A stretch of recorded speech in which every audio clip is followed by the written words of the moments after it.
Thank you. Ready if you're ready.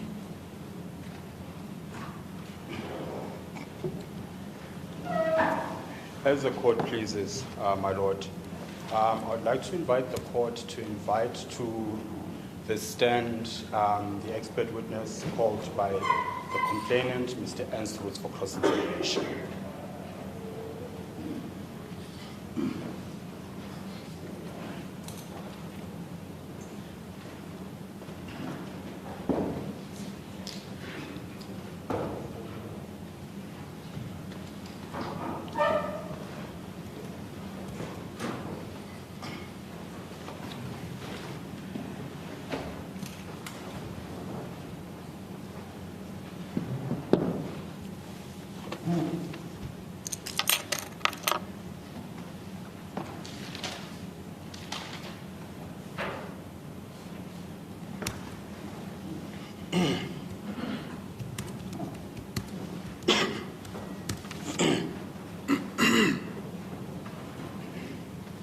Right, Mr. Rhodes, you're still under oath. We're going to proceed with cross-examination.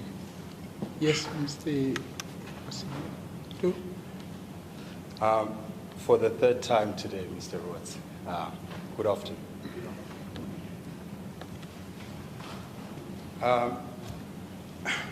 Your Lordship, perhaps I should start with this before I get into my cross. We will in due course make submissions as to why a large part of the evidence that was read, factual, has no bearing in court. For that reason, I do not intend to spend considerable amount of time crossing that, because that will be the subject of our submissions in due course. So the point is, it should not be misconstrued as acceptance of the version given by Mr. Rhodes, and the decision I'm taking is solely on the basis of what is practical and what is relevant to the court. And just by way of illustration, it doesn't just limit to the question of fact. It also extends to some of the evidence that on the face of it appears like expert evidence, which nonetheless is still irrelevant. Particular reference I'm making is to the testimony that was led in respect of what genocide means, the dynamics there too, because Mr. Ensroots' own version was that they're not relying on that. The same with the question of ethnic cleansing. He prefixed his discussion and his evidence in that respect with the concession that that's not what they're looking for. So I will not spend time dealing with the merits and demerits of those issues. That was just by way of illustration. Then perhaps if I could start with my cross-examination. Mr. Rhodes, as per your CV, which I will not refer to because I think it's common cause, in your expert summary, you note that you are a lawyer, correct? That is correct. And you have no other qualification, correct? We have some other qualifications which I did a course in business management, coordinated for business science, and I did a master's degree in law, and I'm currently doing an LLB in law. Yes, so I accept that you've got a qualification in law, the LLB and the LLM, and as I understand it, you're a candidate as well for the doctorate. The difficulty now I have is this introduction of a new qualification, because it puts me in a difficult question because I would not have prepared for that. And what is not permissible is for you to introduce new evidence under cross-examination. Because if you make reference to your summary report, which attaches your CV, the qualification you're now making reference to doesn't appear. Not so. I mean, I could. Do you have a button for him? Yeah. Is that where his CV is? Oh, sorry, in the blue bundle. Okay. Sorry, I should have taken you to, I thought it was just common cause. I should have taken you to the CV. So it appears as an annexure to your expert witness summary report. It appears on case lines pagination 138.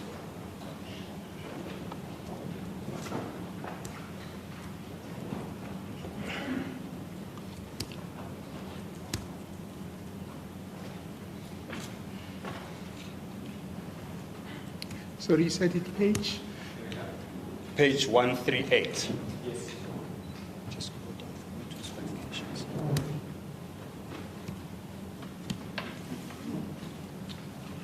Yes. Okay. So what appears there is your LLM. I presume that it was an error that the LLB is not there. Yeah, it's not an error in my mind. If you have an LLM, I don't think it's necessary to also add No, fair an enough. LLB. No, that's fair enough. And then the other qualification that appears is bullet point 3. Do you mind reading to us what that is? Adams is currently doing an LLB in public law at the University of Minnesota. Sorry, the second bullet.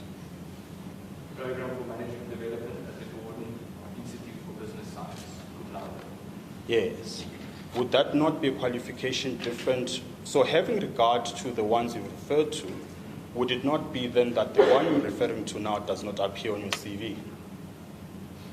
I'm not sure if I understand the question, because what I said to you is exactly what it says here in my CV, Yes, which is what? Sorry.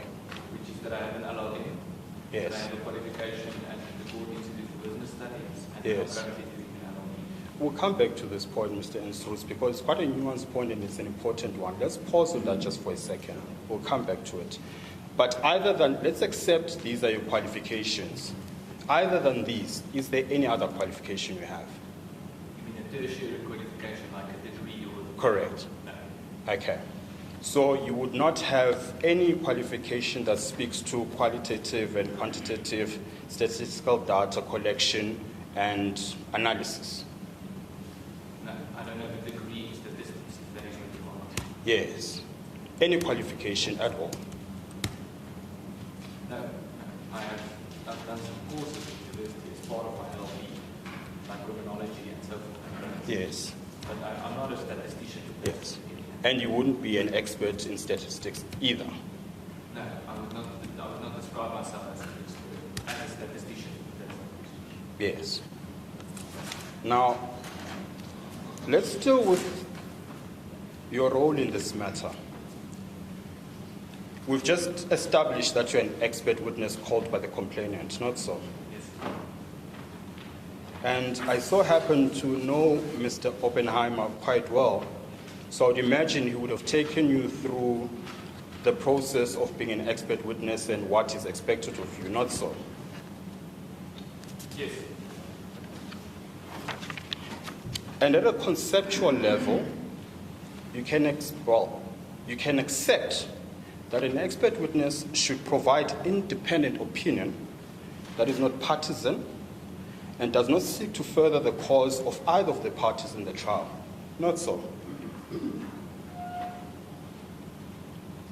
Yes, I would probably frame it differently. I think any person who's an expert on a topic would, by definition, have a strong opinion. Would have a strong? Opinion. I'm going to read the question to you in the exact same terms I read the first time. And I'd expect a yes or no to it, and then I'll allow you to qualify. Because now I'm not too sure what the answer is. I'm saying at a conceptual level, as a matter of principle, an expert witness should provide independent opinion that is not partisan and does not seek to further the cause of either party in the trial. Yes or no? So just the way the question is phrased is at a conceptual level, and that's right. I wonder if that means that it's a legal requirement. It's an ambiguous phrase, what it means to say at a conceptual level. Could be in a particular arena, might be unfair to just ask that question. Maybe it should be clarified what is being asked. Mr. Thompson? So what informs the question is what I'd asked at first, that Mr. Oppenheimer would have taken you through what is expected of you, what qualities and traits you should possess as an expert witness. I shoot the word conceptual with referring to Mr. Oppenheimer. At a principle level, when you are an expert witness, you should have independence and no interest in the subject matter of the trial. Yes or no? My Lord, I I find it difficult to answer either yes or no, because I think the answer is both yes or no, or it is neither. But if I have to answer, if I have to give a yes or no answer, I would say the answer is no. Okay. But I would have to qualify that. Okay.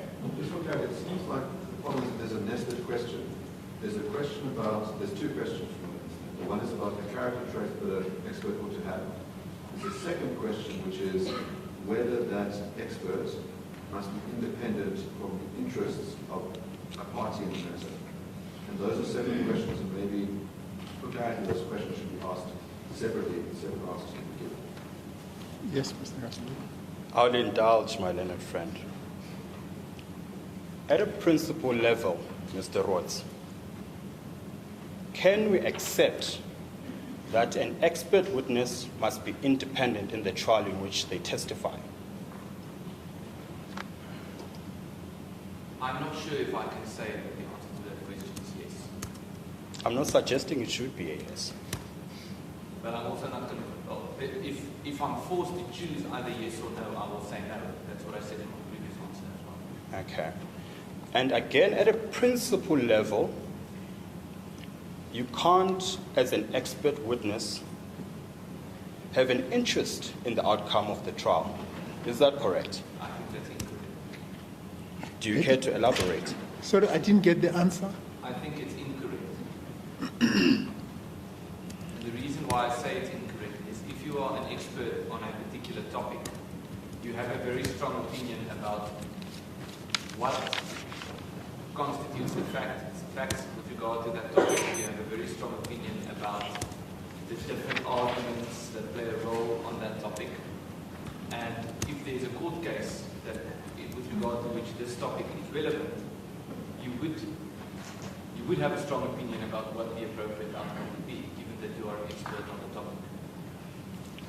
I accept that. The question is not about whether you should have an opinion or not, and to what degree you should hold that opinion. The question is, Mr. Rhodes, can you accept at a principle level that when you are called as an expert witness and you've just testified that you've been taken through what is required of an expert witness, can you accept at a principle level that as an expert witness you cannot have an interest in the outcome of the trial? Yes or no? Again, it's the same answer I've given earlier. I don't think it's a yes or no answer. If you want me to force my answer to be either yes or no, then I will say no. Okay. Now, look, this strikes me as a legal question in terms of who may testify as an expert. In other words, there will be case law around people who are experts in their own cases. So there are people who are mechanics, who are defendants, who are experts about the nature of the vehicle, and they have an interest in the outcome that they're both defendant and expert.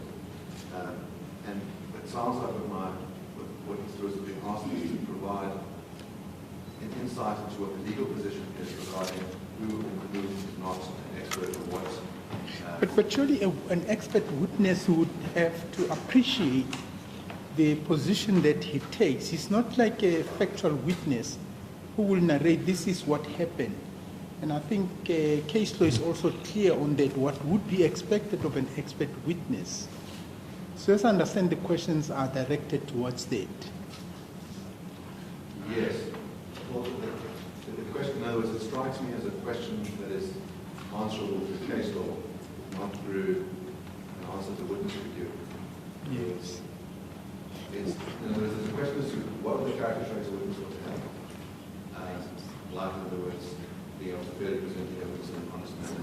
And then there's a separate question is about a witness who has an interest in the outcome of the case. And this seems to be a matter for legal argument about the appropriateness of someone who has multiple roles in the matter. In other words, an example where someone's both defendant and expert. No, but Mr. Oppenheimer, as I understand, you are right to say it ultimately becomes a point of law at the conclusion of the case.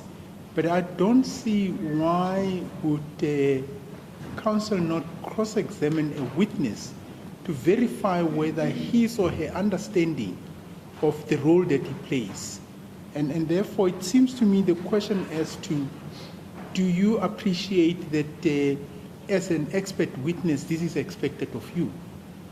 That witness can provide the court with an understanding where he or she's coming from in terms of the opinion that she's profiling for the court. Yeah, I think the difficulty is that there's an underlying assumption about what is legally required of an expert witness, and that is not being honest to the witness. And in other words, there's a vague question being asked about what would be nice to be a witness for an expert, as opposed to what do you see. Well, let's put it this way, Mr. Oppenheimer. Isn't it that the witness can actually assist before you come to the question of the legal question? If the witness comes and testifies, let's use an extreme example. The witness is told you must come and testify, and let's say this witness is a football player. For some reason, he's not properly taken through the system. He comes in thinking, yes, I'm coming to testify because I know this team played with that team. And suddenly he's asked questions that, or his evidence is led on the basis of technical aspects of soccer. Surely a question can be asked to this witness. What is your view about the stand you take in relation to this matter? And if he says, no, the view I take is that, let's use the local teams, Orlando Pirates and Kaizer Chiefs. And he says, the view I take is in favor of Kaizer Chiefs. That really answers the legal question. Is this an expert who is objective and non-partisan? Yes, well, in other words, there's a particular legal question that arises in the circumstances where someone has multiple roles. In other words, the example I've used before is a neutral case of a mechanic, for example, who is being sued for repairing the car badly and is the defendant in that matter, but then serves as their own expert to explain how the mechanics of the car work. That expert both has the obligation to be honest to the court about how the mechanics of the car work and has an interest in the matter because they serve two roles. Yeah. And so in other words, there's an underlyingness to the question which implies that there could be something improper about holding two roles. Yeah. And that's not phrased in a legal sense, that's phrased in some other sense. And so my concern is that the questions are vague on that issue, and that it might be the kind of thing which could only really be resolved through legal argument. Mr. Roots could be asked questions about whether he has an interest in the outcome of the case. That could then be resolved in argument as to whether it has a role in his expertise. But I thought that's the question which was asked. I recorded this here. Can an expert witness have an interest in the outcome? That's what I've typed out. Yes, so that's the ambiguity to my mind. It's one thing to ask the witness, do you have an interest in the outcome? The second version, which is a version I understand you put, is should a witness have an interest in the outcome? And that question is of a legal nature. The witness could have answered. The witness can answer whether he has an interest in the outcome. That is a legitimate, direct question, and then interface with the legal advice. Yes. Now, I hear your argument, Mr. Oppenheimer, but my view is that the question is permissible, and Mr.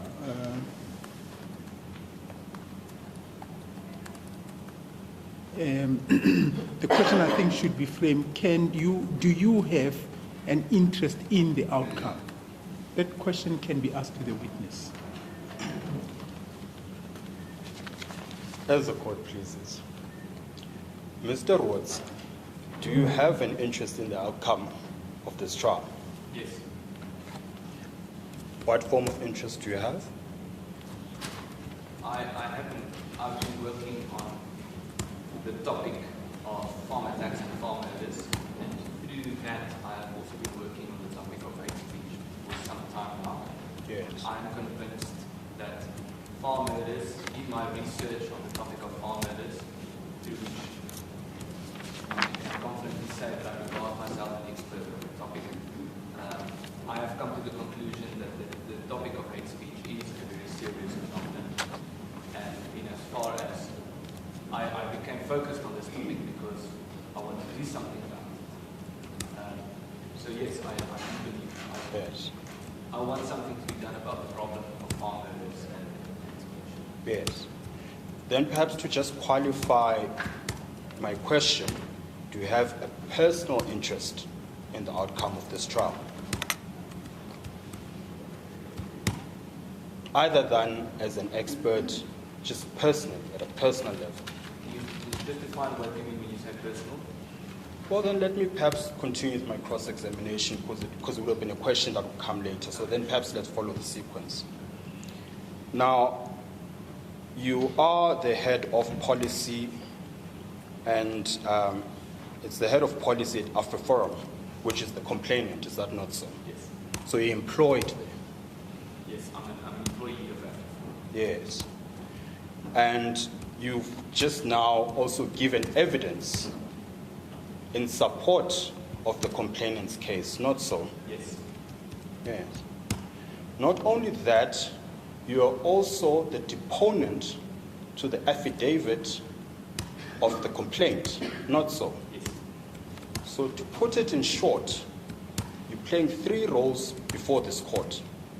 The first is that of an expert witness, and I'll make submissions about the independence of the expert witness.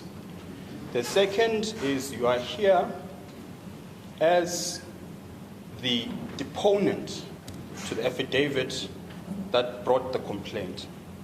And less relevant to the proceedings, but also relevant for purposes of the submissions I'm going to make in due course about your independence, is that not only are you an employee of AfriForum, you're also their head of policy.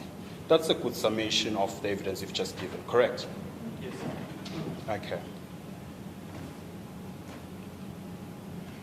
You are also what you call yourself, and I might be misrepresenting you, and if I am, you correct me. You are an Afrikaner community activist, are you not? Yes, you can say that. Yes.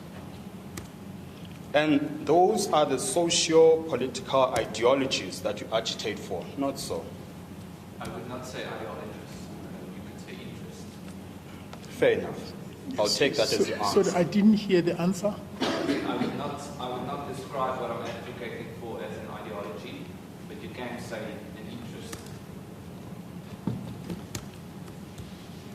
I'll accept that as your answer. I'm happy with it. In fact, you say in your book's preface, it's Common Cause now, which book I'm referring to. It's Kill the Boer, which you've led evidence in chief on. And in that book, in the preface of that book, and I quote you, I can refer you to it. So if you do not mind me doing this, please stop me if I make reference to something and you actually want to say it first. Just for the sake of time, if you're happy that, okay. So in your preface, you say, my job includes the coordinating of our campaigns for the prioritizing of farmer tax in particular. You would have said that in your book. And when you say my job includes coordinating our, who's that reference to? And it's in reference to AfriForum. Yes. And also in your book, also under the section that deals with the preface to your book, you have a title or a topic called This is Personal, not so? Yes. And what comes underneath that topic, you list incidents where your own family and your own friends were victims of attack, not so? Correct.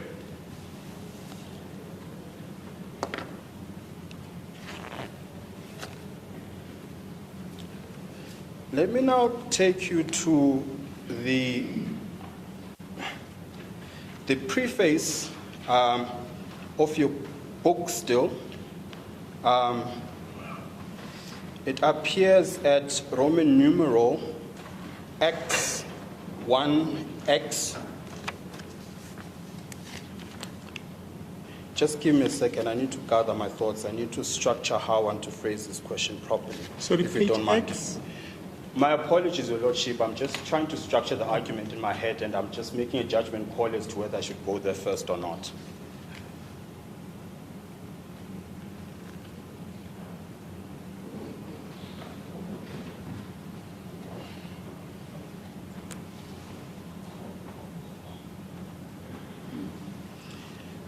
Let me take him there, Your Lordship. It's the preface, and it's Roman numeral number 14, XIX.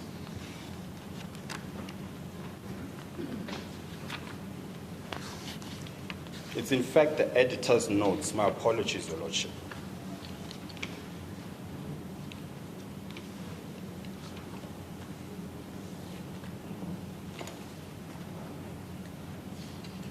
Right. May I ask just for clarification? In my book, the editor's note starts at X, D, I, so that's page 18. And I think when you said this page X, I, V, which is 14, just to make sure that you're correct. No, it's Roman numeral 14, XIX. Sorry, my apologies. XIX, yes, that's not 14. What is it? It's 19. Wow. Little wonder I struggled with Roman Dutch law now, isn't it? I want to make reference to the third line that appears there, the first sentence on the third line, where you say, is my lordship with me? Yes, I'm with you. Where you say, many of the source references are not necessary, but the author added them to neutralize the criticism that this book is sure to receive. Now, you correct me if I'm wrong. I understand you there to be saying you took good care in referencing the book. Would that be a fair assumption? Yes. Would it be equally fair to say that you would have taken due care in doing proper research before material is in your book? Is that also fair to say? Yes. It would also be fair to suggest that this is particularly important in a context of very controversial aspects of the book, would you not say? Yes. Now let's then go to page 198 of your book.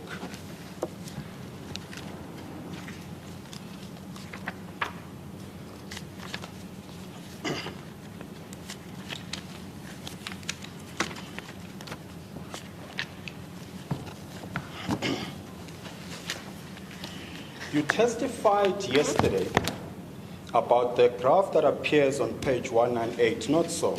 Correct. You took the court through the meaning of this graph, and I'll venture to summarize what your evidence was.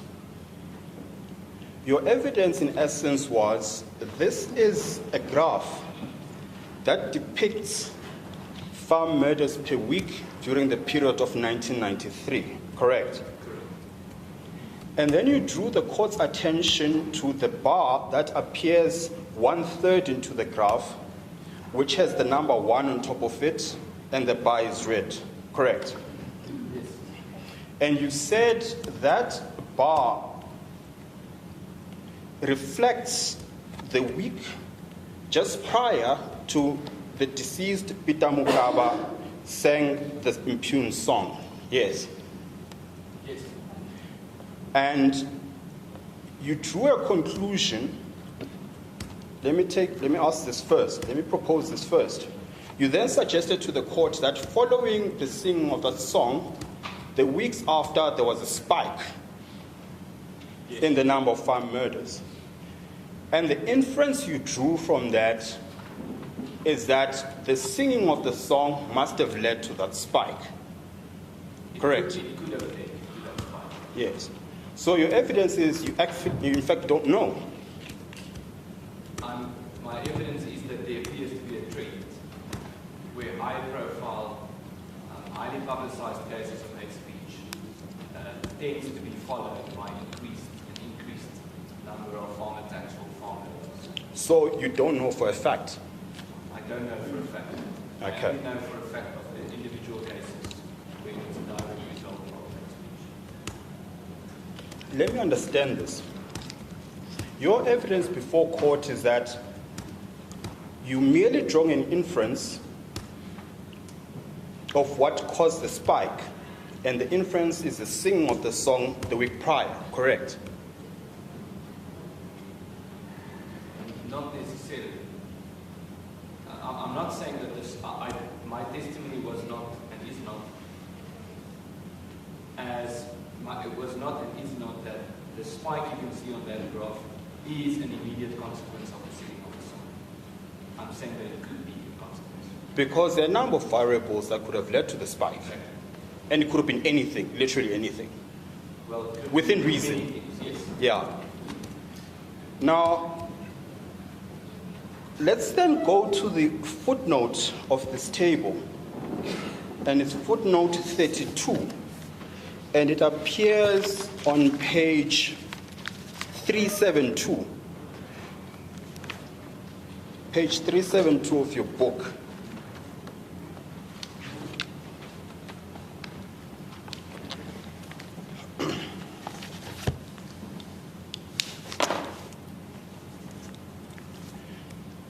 Perhaps before we deal with the material that I want to deal with, I want to put this proposition to you.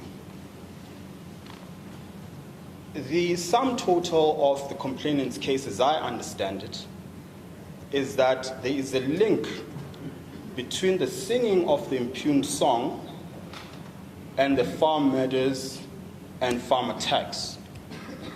In general terms, I'm thereabout, am I not? In terms of what your case is. No, that's not our case. That's not. Okay. Let me venture into trying and understand what your case is then. Your case is that certainly your version as an expert witness is that there is correlation in general terms between the political climate, the singing of the impugned song, and the attacks, the farm attacks. My position is not, and I believe the way I explain it, is not that there is a correlation, but that it seems that there is a correlation, or it seems that there might be. I cannot state it as a fact. Yes. This spike in farm murders was a direct result Yes. of the beating of singing the song. I'm saying after he sang the song, there was an increase. Yes. It might be, him singing the song might be one of the reasons why there was this increase. Yes. So your expert opinion then, if I understand you correctly, is that a number of things may cause farm murders and farm attacks, including the singing of the impugned song, not so? Yes. But to your knowledge, and you certainly did not testify, contrary to what I'm going to propose, there is no evidence of an instance where you can directly draw a correlation between the singing of the impugned song and any farm attack or murder. Is that so? No, that's not so. No, I can point you to instances where you clearly see that the song led to people leaving. Okay. Was that, just so I understand, I could have completely missed it yesterday. Was that part of your evidence yesterday? Yes, it was. Okay. When we discussed chapter 14, I can point you to the relevant page. Sure. Please. It would be, I just need to find it.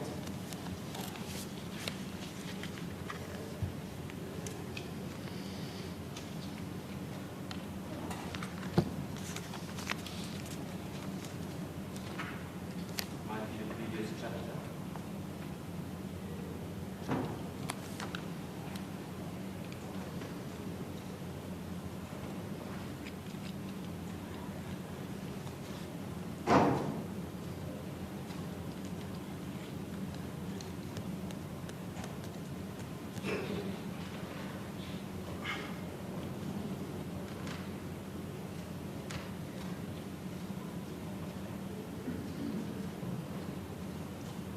What I'm going to need a minute to find on which page it is, but I can, if you want me to find it, I can, otherwise I can explain to you, because I remember what I wrote. prefer me to find the page, please? For the sake of time. I found it. Okay. Page 194. Okay. Thank you.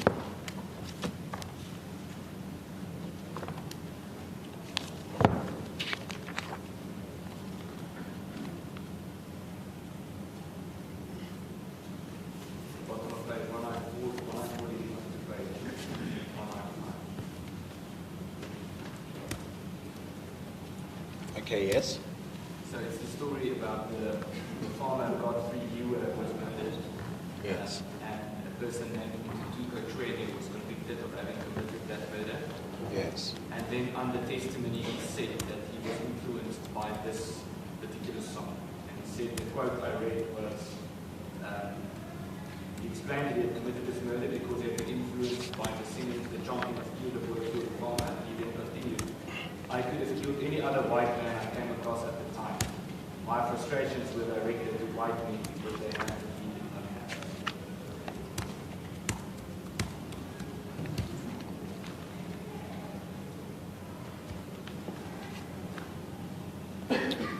Yes. And perhaps let me just give you an opportunity as well. Would you perhaps have any other reference similar to this one? Yes, although not similar references with regard to the same song, I could point you to similar references with regard to farm murders being committed or farm attacks being committed, where the attackers themselves have made very clear that their motivations were political. Yes, and that was part of the evidence yesterday. Okay. Do you mind making reference to them as well? Yes. If you read, let me see if I can find the page.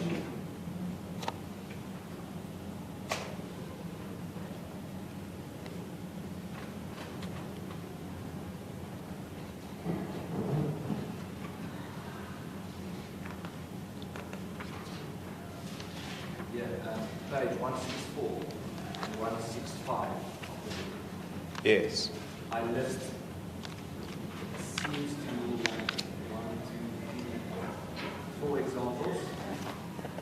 I list several examples, Yes. and they are each unique in their own way, but where it seems from the facts at hand quite clear political motives was the primary drive behind these farmers.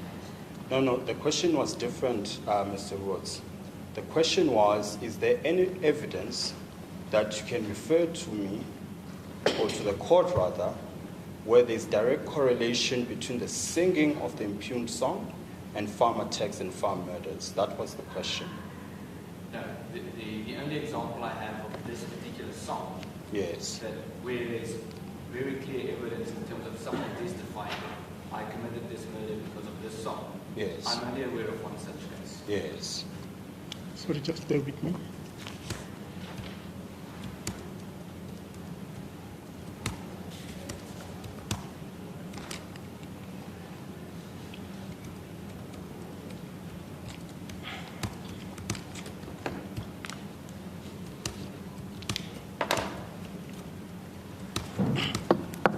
You may proceed. Now, I'm putting a proposition to you that given the nature of the song, and in due course in oral submissions, I will make submissions to this court about what the song is, what it means for a particular sector of society, its historical import and importance. And I can accept that you are not privy to what my submissions will be. But as a matter of principle, you must accept that if there is any proposition, certainly by an expert witness, that a singing of a song which has such importance, at least for my clients, leads to farm murders, then that's a serious allegation, would you not accept? Yes, it is very serious. Yes. Now, let's go to page 372 of the book.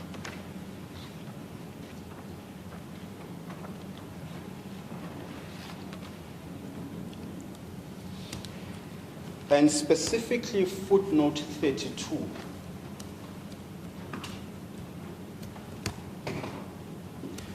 Footnote 32 is the footnote that cross-references the graph we've just discussed.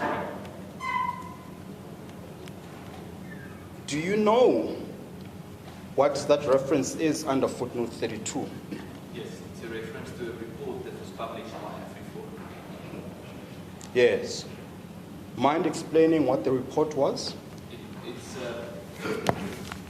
It's a report about the extent to which a link could be found between hate speech and farm workers. Yes. Was it an independent report? It was a report, well, the report was written by myself. Yes. During the course of writing this book and doing the research, Yes. we decided that before publishing this book, this is such an important topic that we should publish an extract as a report.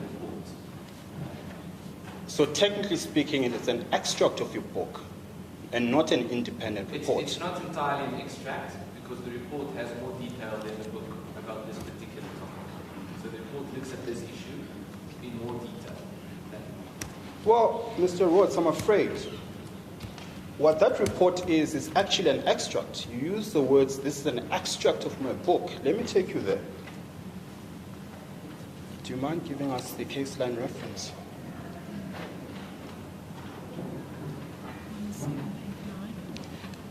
Page?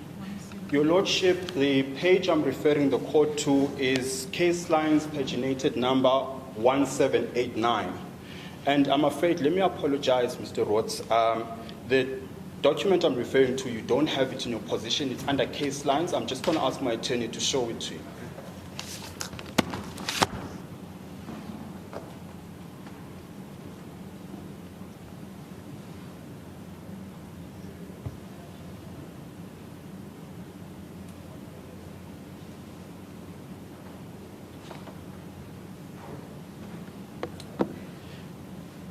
Your Lordship, the text I'm particularly referring to appears on page 6 of that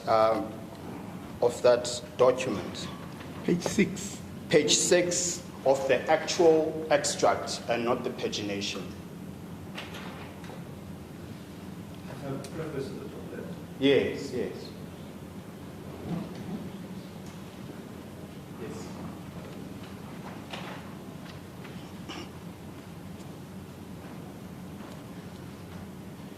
So what you say there, Mr. Rhodes, is that this report is an edited extract from a book about farm murders due for publication in 2017, full stop.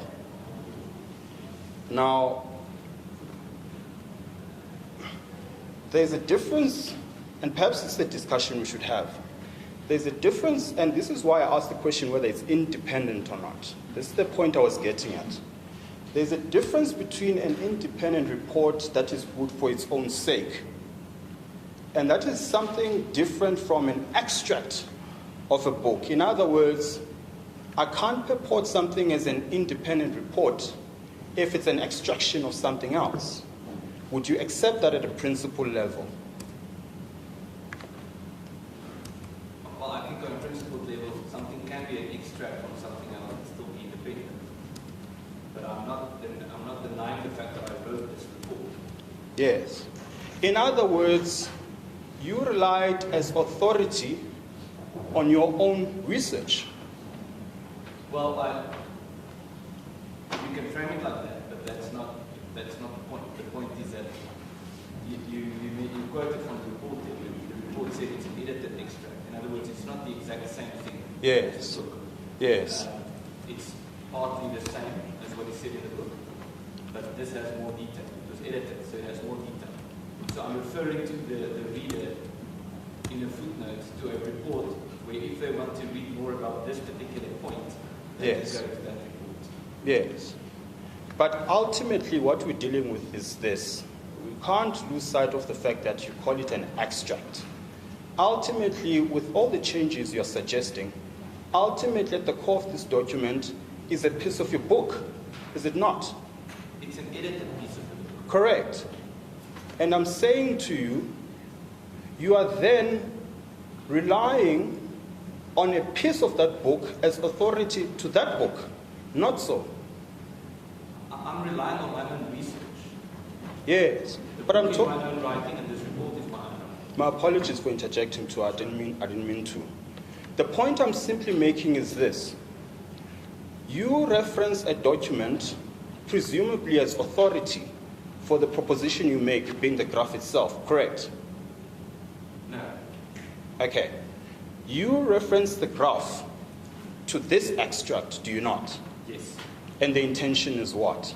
The intention is to direct the reader to this report. Yes. If they would like to read more about the point that I'm making in this section of the book. Yes. And so does the report or the extract serve as an authority for the proposition, or rather serve as an authority for the graph you presented? You can say yes, but I don't see it that way. So it wasn't intended to be authority for it. No, and the reason why it's not is because it's my own research. So I might just as well have added that graph to the book without a source reference because it's my research. It's not something that I'm taking from someone else. Yes. I just added the source reference to be complete. Yes. To make sure that I'm as comprehensive as I possibly can be. Yes. Well, let me cut to the chase, Mr. Roy. So let me just understand the issue of authority. What is referring to? Is it the book or the report? Which one is the authority that's supposed to be looked at? My lord, the point that I'm making is the authority in this particular case is myself, because I'm writing about research that I have done, and I'm doing that in the report, and I'm doing that in the book. And I understand that aspect. You having produced the book as an author, yes. You are an authority. But now I'm trying to understand the question which was posed. I'm not sure whether I followed. Whether the issue of authority relates to the book or relates to which one of the two Yes. are you raising as an issue? Yes. The book or the report? Yes. Well, my lord, thank you, my lordship. I was getting to precisely that point. The point is this, let me address you, Mr. Watts. I put the proposition to you earlier. In fact, it's your proposition that it's really important that you properly reference the book. Yes. Particularly as an expert, you'd appreciate the importance of independent sources, independent verifiable sources, as authorities to propositions you put in a book. Correct? Yes. Yes. And I'm saying to you, you used your statistics, i.e., the report, as reference and authority to your book. Not so. I think it's inaccurate. If you want to say I used it as authority, you can, but I think it's misleading because that's not the point of adding that footnote. It's common practice for an author to, in his source references, to reference other works that he himself has published. No, sure. And the reason, if an author does that, it's not because it's not to create some form of a false impression that he's citing independent research. It's to direct the reader who is interested in reading more about this topic to something that this author has written elsewhere about the same topic. So I don't think you can. The point of source references is usually to provide your authority, but you can also use a source reference just to direct the reader to something for further reading, especially if you are referencing yourself. Yes. Well, just to be fair to the witness, reference is being made to the book, to the particular graph. Now, that graph is in the report. It might be fair to point, in other words, this paper has been discovered moments ago. It might be fair to the witness to say, in your report, please turn to page 14, where the graph is present. Are there any underlying references in that graph? And we can find out if there is any underlying reference to the graph compiled, or whether it's a direction back to a source file. Well, as I understand the debate, and I wanted to put it just now, The issue here seems to be the question of authority. And it seems here you're dealing with authority in terms of academic world. Now, and maybe that's what should be clarified to the witness. Are you saying if you have written a report, what is the authoritative value of your own work in relation to where you rely on a report that may have been produced by either other academics or other writers? It seems to me that's what clouds the whole question, because the witness says, I wrote the book, I wrote the report, and I referenced the report in the book. And maybe if I'm wrong, you can point me out, Mr. Kaswoto. Your Lordship, on the point of fairness to the witness that's been raised by my learned friend, in the beginning of my cross-examination of the witness, I specifically said to the witness, I will not take you through each and every page. If you accept and you are familiar with the content, you are within your right to, you can choose to direct me or ask of me to take you to the page. So in fairness, to me, I'd made that invitation to the witness already. And the witness did not suggest that he needs to be taken anywhere. Be that as it may, Your Lordship, the point is different. The point is not so much the authority. The point is simply this, and let me just put the proposition to Mr. Watts. When was the extract or the report compiled in relation to the book? The report was published while I was writing the book. And it was published in 2016. And you will see in that sentence that you read earlier, it says that the book this is an edited extract from a book that is due to be published in 2017. Yes. But the book was eventually published in 2018. Yes. So we've got an extract or a report from a book that is yet to be a book. Do I understand you correctly? Yes, I think the word it's not simply an extract. So what I did with writing the report, I took certain sections from the book as a baseline, and then I added to them, and I made it more comprehensive, and I turned it into a report. So it's not just an extract, it's more than an extract. Very well. And just to be sure, the authority for the graph is your own research, is what you say?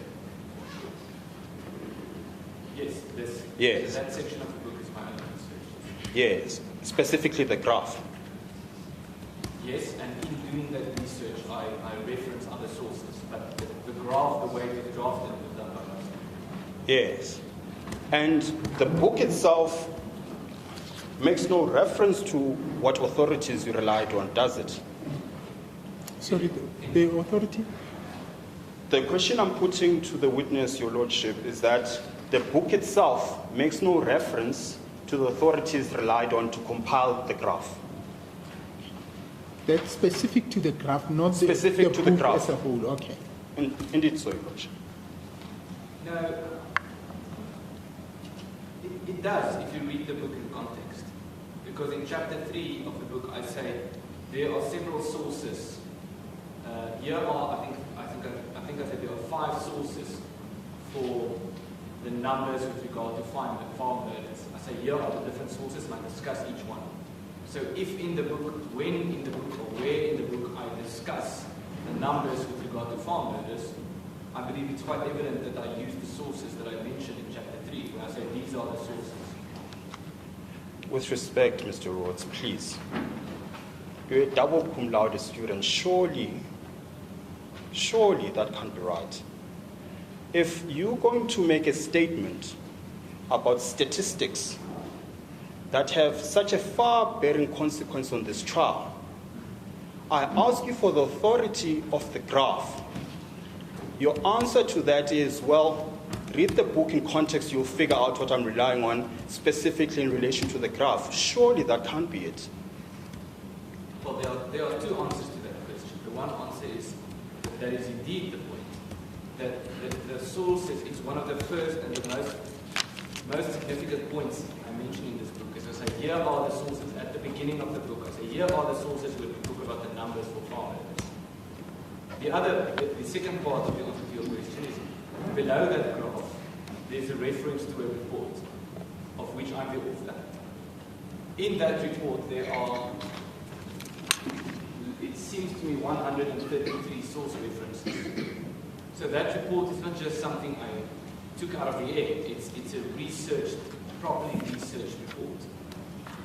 Okay.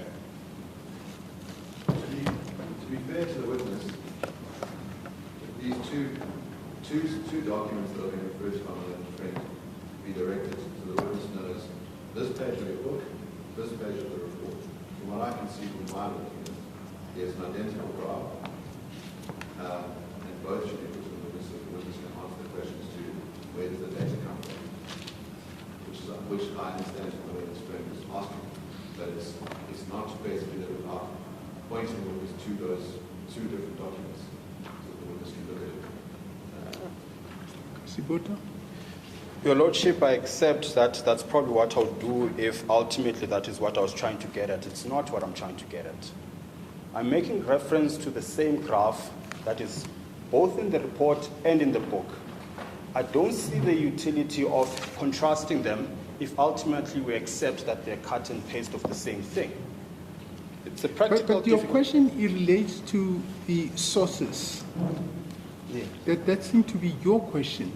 Your question, as I understand, Mr. Oppenheimer, the question is, you have these two documents, the book and the report. Now, let's accept that well, let's not even accept, the graph is there in the book. Question is, what's the, I think putting it much broader is, where did you find the authority to formulate the statistics that you used in your graph? I think that's really the essence of what the question is.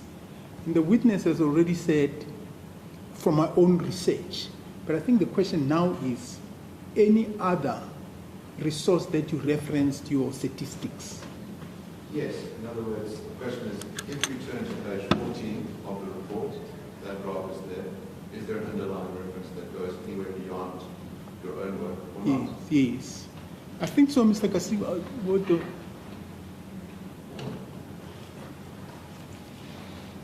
Your Lordship, let's do this, Your Lordship. I'm not interested in this exercise. I'm not going to undertake that exercise. What I will do is make one last parting point here. In any event, if I take the matter further, we go into legal argument. What I will do is make one last proposal to the witness, and then I'll move from the question, and then we'll reserve it for argument. Okay, but let me ask you this. Isn't that what I've just summarized, the essence of what you're seeking from the witness? And wouldn't it help this court to understand if he says, I've got the graph, there are the statistics, there's 5 people, there's 4 people in this block, this is the number that happened after the singing of the song. Your question, as I understand, is, what's the source of those statistics as appearing on the graph? I'm happy to do that then, Your Lordship. Okay.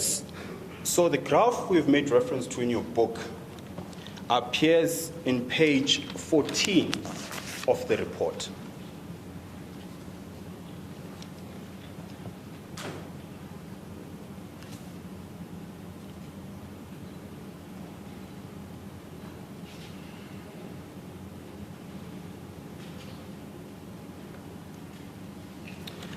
And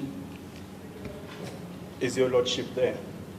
Well, I must thank your attorney, and I want to say this, that I hope all attorneys and advocates start doing what she's doing.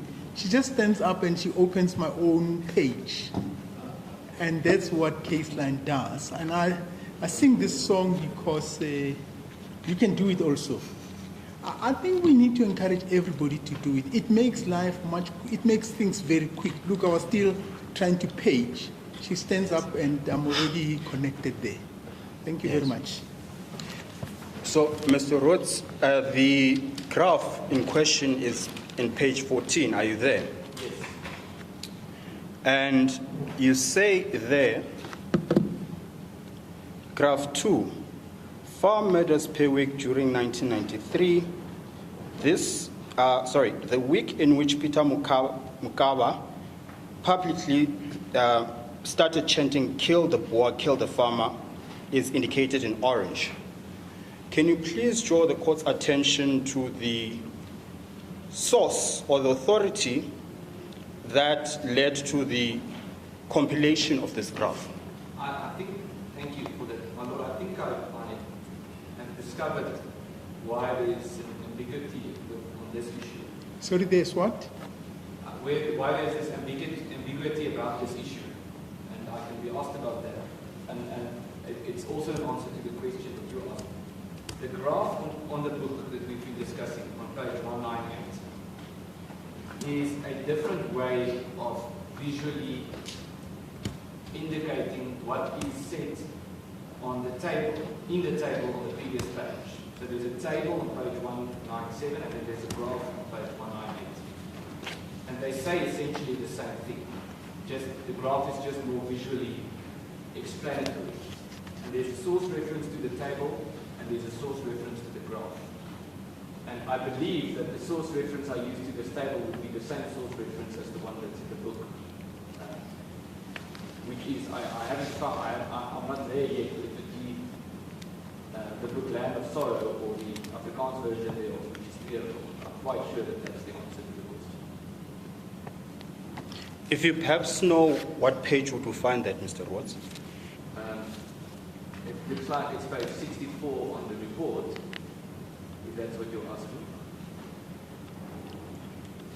I don't have a page 64. Footnote 64. Footnote 64 says, figures taken from Herman Deer and van Zyl C. 2013 report.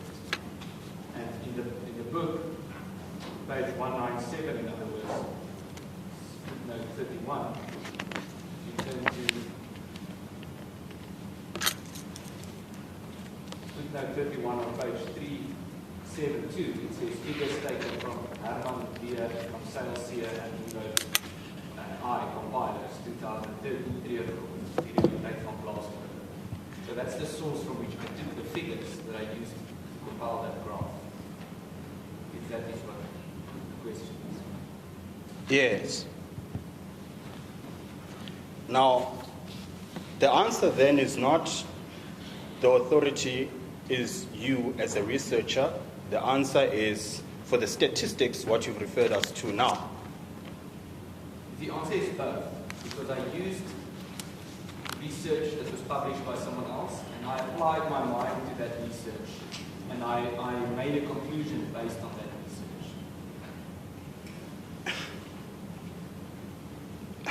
research. Mr. Rhodes, it's one of the two. You got the statistics from that source, or you did your research and got those statistics? I did my research from that source, and then I drafted this report, or this table. This table is not Yes. in this book that I wrote. Okay. But the figures used to draft the table are from that book. Yes. And I can tell you now, let me put the proposition to you. Footnote 64 does not reflect the stats in the graph. Nowhere in the reference in 64 do the statistics you refer to in the graph appear. That's a proposition I'm putting to you. Is that true or not? I don't think that's true. Well, it is not true or it is. If it's your reference, then it must be true, surely. It's true that that the numbers I used for that graph is taken from that source. Yes, and I'm saying, I'm putting a proposition to you that that source does not give us the statistics you are relying on, or rather that are reflected in your graph. Exactly, that's the point I'm making. I agree with you. Because I applied my mind to that source, and I drafted the graph. Yes. I drafted the graph that's in the book, but the graph isn't in the source that I'm using. I'm using the data from the source, and based on the data that I collected, extracted from that source, I drew a graph. Okay. It's again going to be an issue for legal argument in terms of credibility specifically. Let me take you now to the preface of your book again.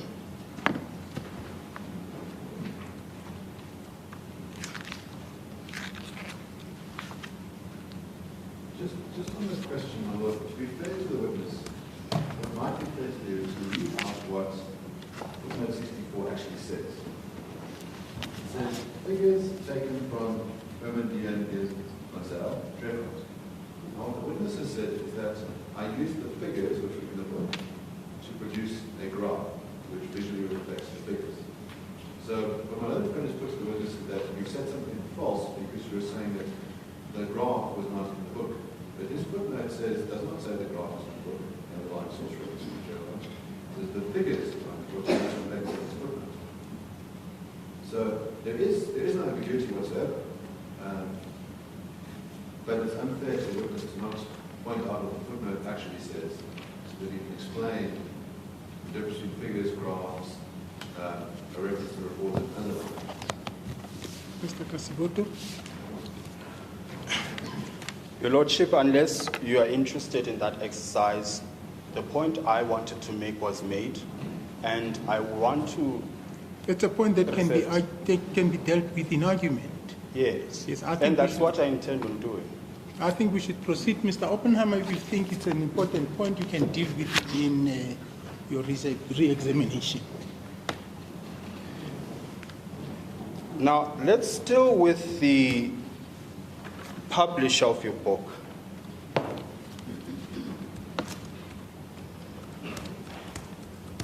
So, who published the book, Mr. Rhodes? The book was published by Kroll and Gillers. Do you know where they conduct their business? Yes. Where do they conduct their business? At AfriForum's head office.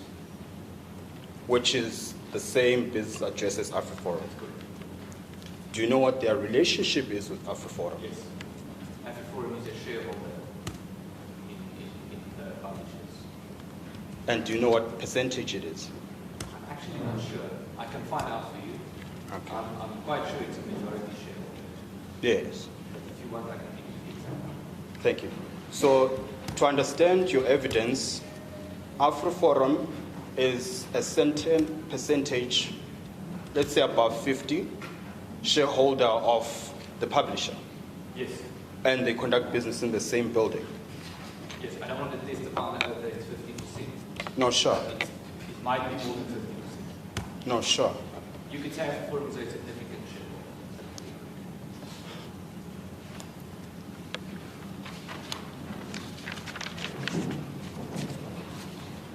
Not only is it a majority shareholder, but it was actually the initiative of AfriForum, is it not? No, it was an initiative. If I'm right, I believe it's an initiative. It was an initiative from Solidarity, the trade union, which is an affiliate of AfriForum, and then the publishers eventually moved from majority Solidarity ownership to majority AfriForum ownership. So management, you could say, or control of the company shifted from Solidarity to AfriForum.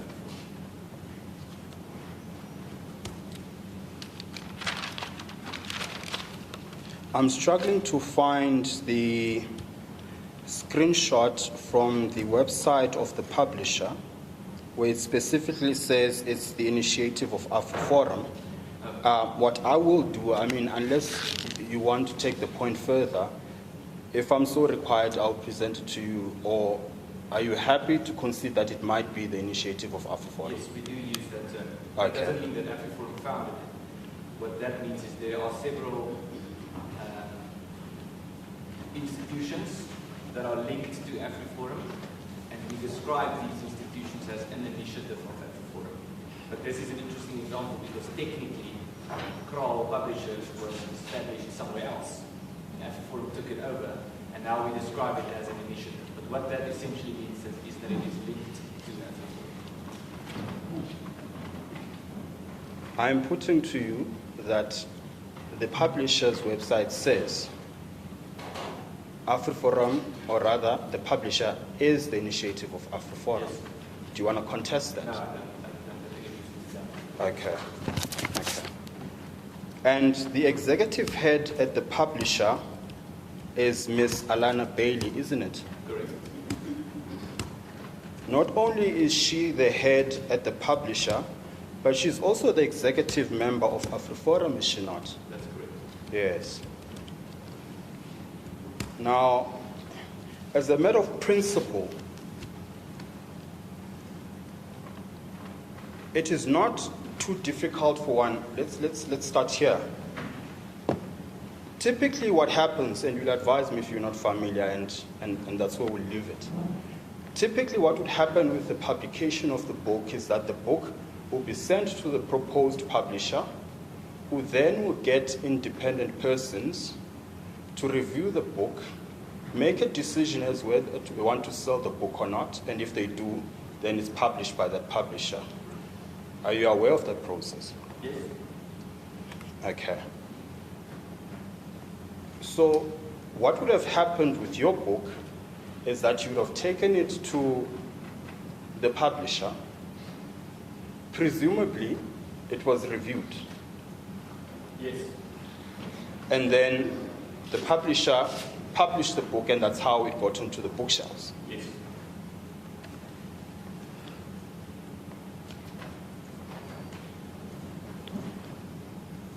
Let me now take you to the report that you testified on yesterday, which is the Special Committee of Inquiry into Farmer Tax, the 2003 report. Perhaps I should just give you my hard. No, I shouldn't give you my. It's in the file. Sorry, Your Lordship. What we've prepared is a bundle called the Respondents Discovered Documents. They are also in case lines. My attorney will assist you in navigating to the relevant pages.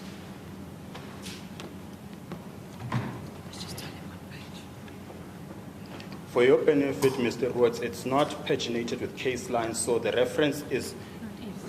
Oh, it is? 1292.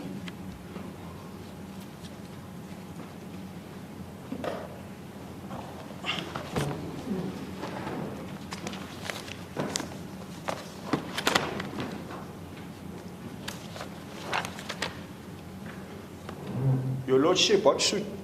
Sorry, maybe just the entire report is not there. It's just proposed. Your Lordship, the report in question goes into hundreds of pages. So we've extracted the parts that I want to rely on for purposes of this cross-examination. And just for the sake of completeness, under page 1292 is the cover page to that report. So just to place on record, the document we're dealing with is a report of the Committee of Inquiry into Farmer Tax, dated 13 July 2003.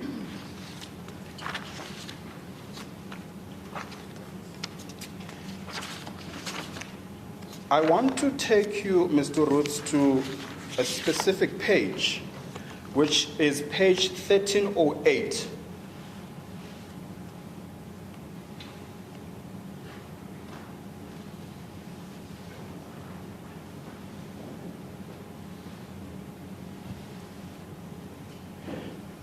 Under page 1308 is the heading composition of the committee. Are you there? Yes. Okay.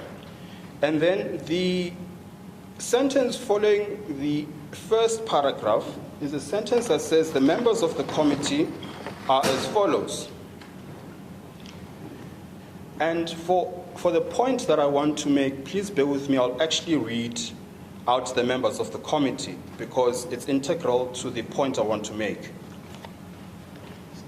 Sorry, Mr. I just need to play with two screens because I battle switching off and on. Just give me 1 second. Yes, you may proceed there. You're on page 1308, Your Lordship. 1308.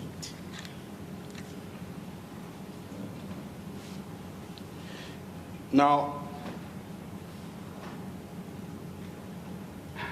it says the members of the committee are as follows. Advocate C.F. Duplessis, Senior Counsel, Chairperson, who's a retired Director of Public Prosecutions in the Northern Cape. He has wide experience in criminal law, including the prosecutions of cases resulting from farm attacks.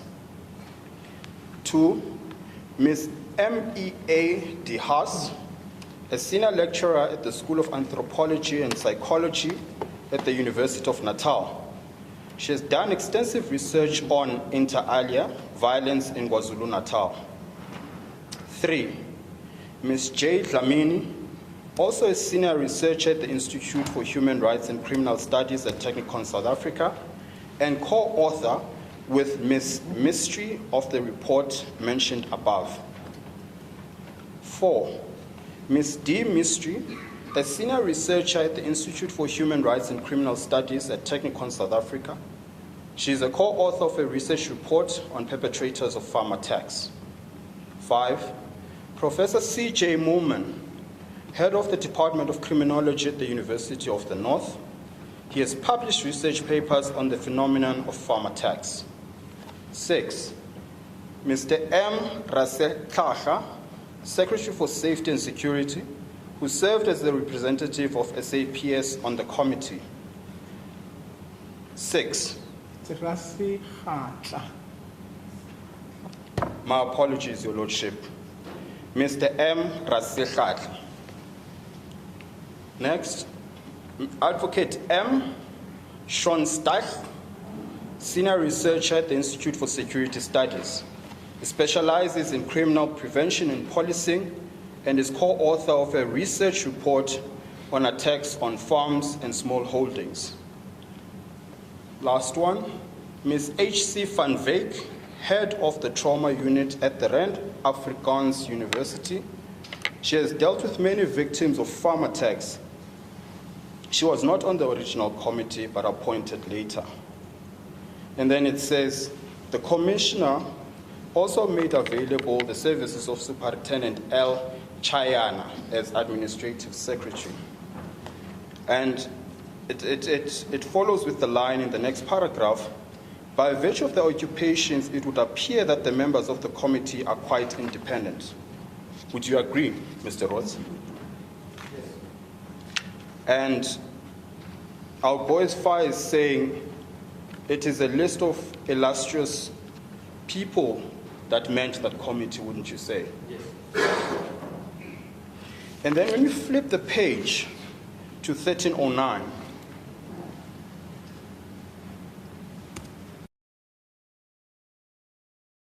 under the paragraph terms of reference of the committee, it says the terms of reference of the committee were as follows: to inquire into the ongoing spate of attacks on farms, which include violent criminal acts such as murder, robbery, rape, etc., to determine the motives and factors behind these attacks, and to make recommendations on their findings. The inquiry should also include the following: review of court cases, interviews with sentenced persons, interviews with farming community, including victims, interviews with investigating officers, and interviews with any other person or institution which the committee may deem necessary for the purposes of the report. On your opinion as an expert on the subject matter, is there any group of persons that you feel ought to have been concluded in these terms of reference? Ought to have what? Ought to have been included in the list of these terms of reference? I think there might be think about it for some time, but I can't think of any. Yes. It seems to me to be quite comprehensive. Yes, that's my view as well, and that would have been my proposition to you. Now, let's then turn to page 1339.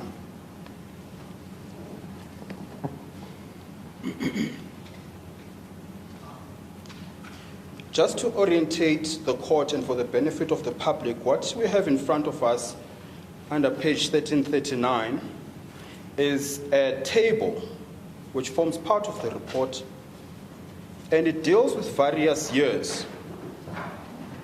The intention of the table is to report on the apparent motive for farmer tax for the period 1998 to 2001. What then appears at the first row after the heading is the year in question. Next to that row is a heading robbery, under which numbers are reflected to reflect the number of robberies committed in that year. In other words, the conclusion on the table is that, using the data I've just given as an example, 552 people would have been victims of farmer tax because of the motive of robbery. As I understand it, that's what it seeks to depict. The emphasis here is on what the apparent motive was. Yes. Not what the crime was, but what the motive for the crime was. Precisely, precisely. And then what I'm interested in is right at the bottom, which are the totals, the sums, the percentage sums. You will see there, right at the bottom, the report concludes that for the period in question, of the farmer tax for the relevant period, 89.3% of them were motivated by robbery. And if you move 2 rows to the right, you have a reflection of, at least as far as the report is concerned, that only 2% of farm murders were motivated by racial or political motive. Do you see that? Yes.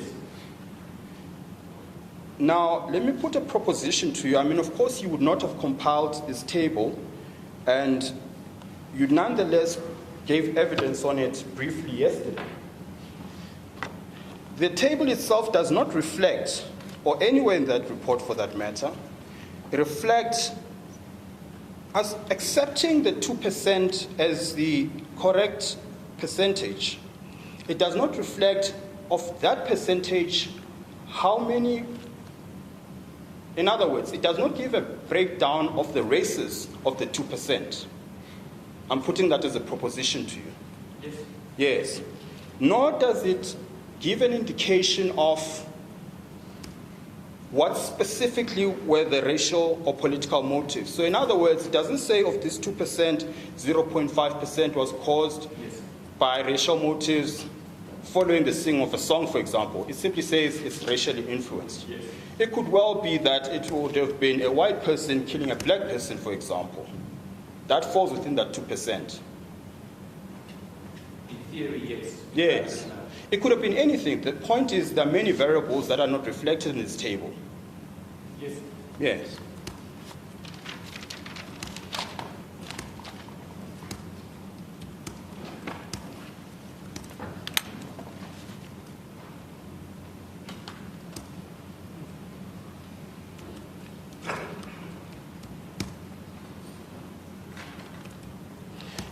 In fact, and I'll take you to the pages if you want, but ultimately you say in your book, the link between farm murders and the motive is a controversial issue because of lack of information in that regard. Yes, it is controversial, but for more than the mere fact that there's a lack of information. Yes. Partly because of the lack of information. Just then, as a general proposition, it's really difficult to pin down motives that lead to farm attacks and farm murders. Correct. Yes. Just bear with me.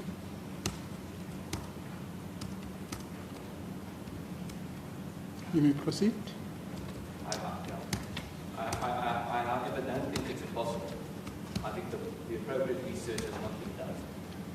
But as it stands, there is no evidence that you find credible that specifically links farm attacks and farm murders to specific political motives? No, there is evidence to that effect. No. What I'm saying to you, Mr. Rhodes, is this. There is no evidence, and I think this is what I thought that's what we agreed on. I am saying there is no evidence that suggests, or any credible evidence. In fact, let me just read to you what I just said. I had said to you, in your book, you say that the link between farm murders and farm attacks and the motive behind those attacks is a controversial subject because there's no sufficient data in that respect. Yes. Amongst other things. Yes. Yes. Yes. I'm not saying that there's no data, I'm saying there's insufficient. We can make better conclusions if we have more data. Yes. And you are aware that the report itself, just going back to the book now, to the report I've referred to, at page 49, the difficulty, Your Lordship, is that the report itself does not have its own numbering, but it appears as page 49 to the report itself, and it appears as paginated number.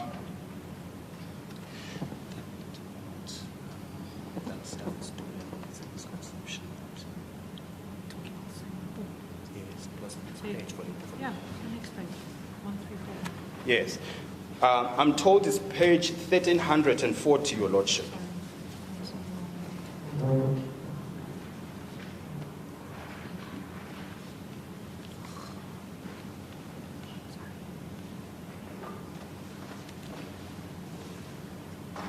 Sorry?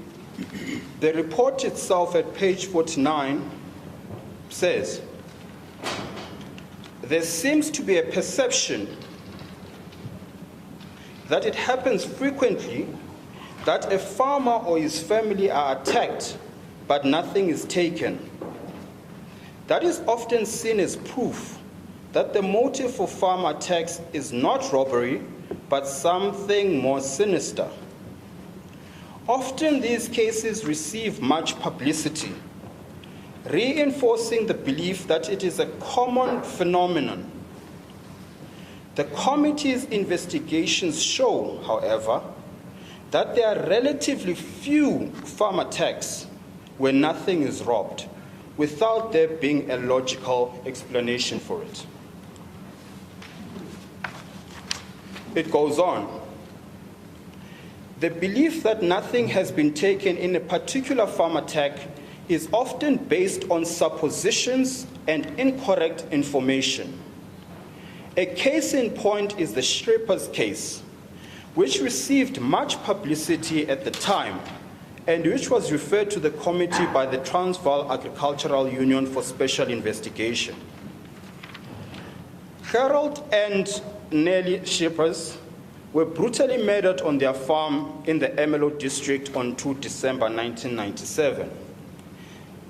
The TAU was under the impression that nothing had been stolen, whereas in fact, cupboards in the house had been emptied and the safe opened and several handguns and other weapons taken. The attackers had also stolen Mrs. Schrippers' motor car, which had in fact led to their being traced by the police.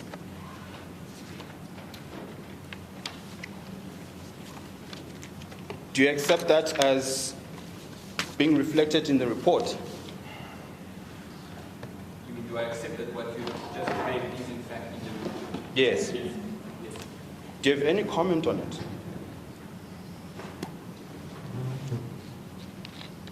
Yes, I think they are right, but I think that what they describe what the authors of this report describes as a belief, I'm not sure to use a widespread belief or widely held belief, is in fact not a widely held belief.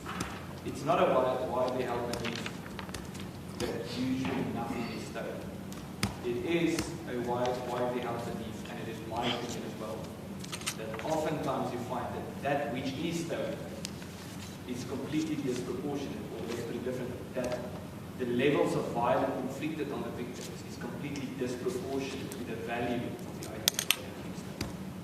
Okay. Mr. Kasiboto, how long are you going to be? Your Lordship, I was actually about to address you on that because my attorney has just indicated what time it is. I just want to put one last question to the witness, then perhaps we can adjourn and resume tomorrow. Okay. You testified yesterday, and this is going to be part of my evidence, part of my submissions in due course. There seems to be quite a lot of, at least in my view, problems with the referencing and the research of the book. And let me not go there yet. One example of this is the comment you made yesterday, the extract you read from the book. For the interest of time, I'm not going to refer to it unless you ask me to, where you say you had taken text from the Facebook page of Mr. Malema, not so? Yes. He is going to come here and tell this court that he's never had Facebook before, and he doesn't have it to date. And your testimony to this court is that you do proper research on your work and you stand by it. What is your response to what his evidence will be, which is that he doesn't have Facebook? Well, I did not leave out, I did not exclude that possibility in the way in which I approached that issue in the book. Then perhaps let's go there.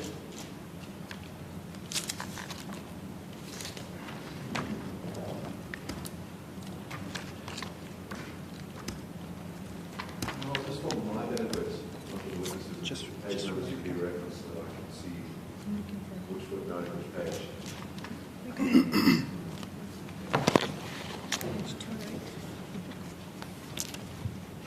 My attorney advises me it's on page 208 of the book. 208, Your Lordship.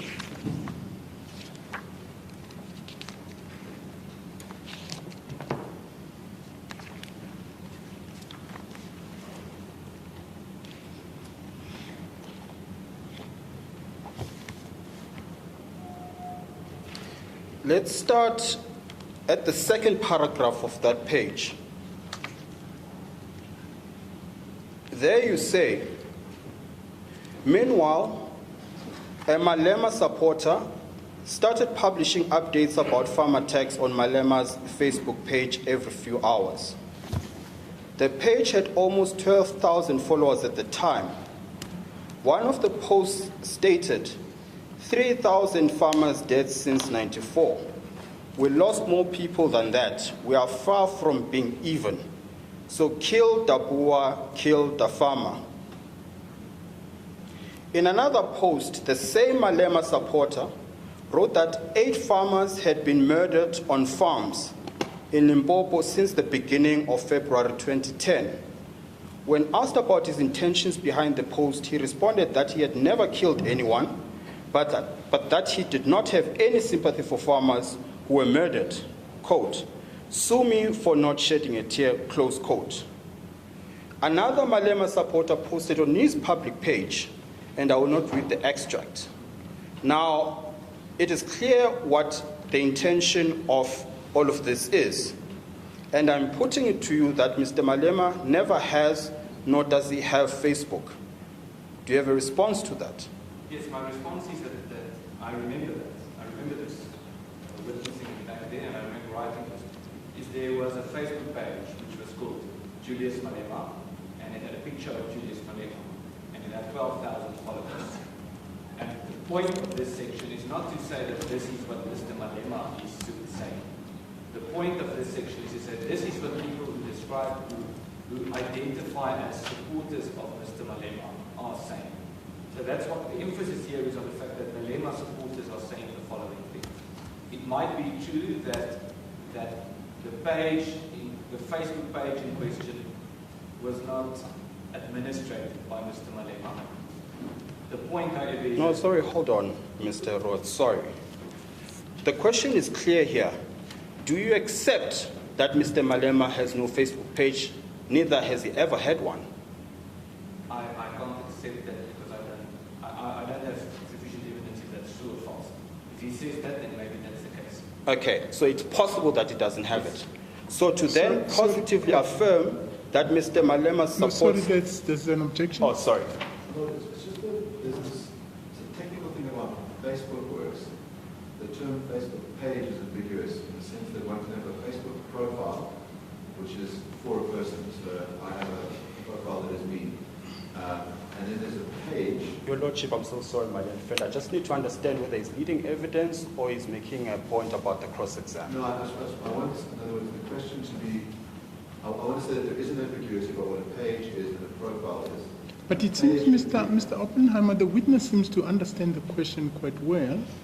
And if his answer maybe needs to be clarified, you could do that in a reply. I suppose what I want to know is what is being... Okay. What's being said is that Mr. Malema testified that he doesn't have a Facebook page. And that's an ambiguous term because it should refer to one of two things. One is a personal profile on Facebook, and the other one is a page, which is more like a business site than a page, for example, that you set up. And it might be that, I just want to know what it is that's being put forward in this. Is it the page or the profile? Yes. Your Lordship, can I please refer the court to page 373 of the book, which is a reference to what I've just read out. It's a footnote 40.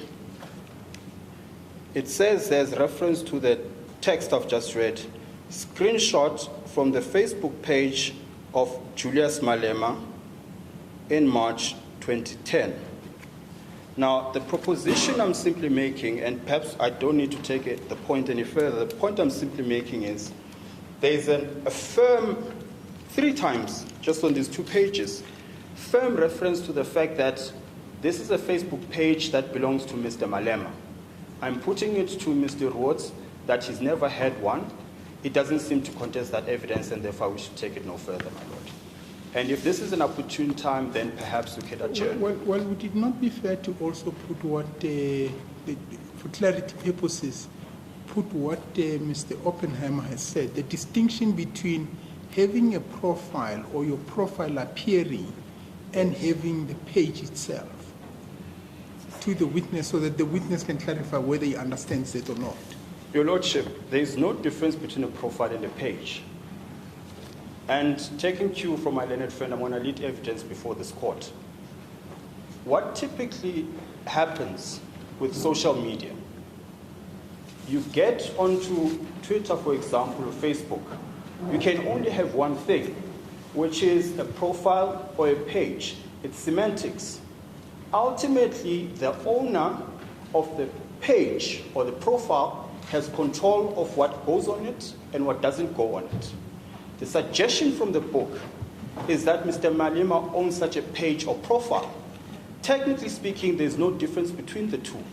What you do have are accounts that are in support of Mr. Malema, for example. You've got support groups of Mr. Malema, for example.